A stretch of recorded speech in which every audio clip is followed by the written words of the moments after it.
Dragi moji, danas radimo preukusne mak kocke. Potrebno nam je 6 jaja. Odvojite žumanjke od bjelanjaka. U bjelanjke dodajte malo soli i miksajte sve dok ne dobijete čvrsti snijeg.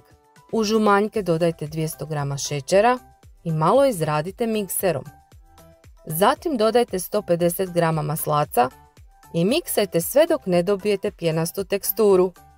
Dodajte 2 vanilin šećera, 100 g grožđica i na kraju postepeno dodajte 250 g maka i pola praška za pecivo.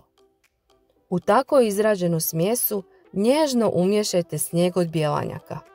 Biskvitnu smjesu isipajte u tepsiju dimenzije 20 x 35 cm.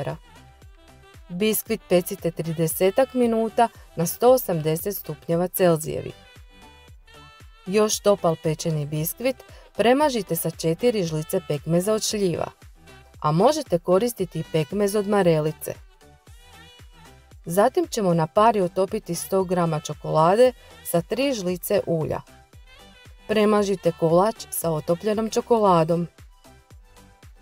Kolač dobro ohladite i uživajte u ovoj preukusnoj slastici. Budite mi zdravi i veseli!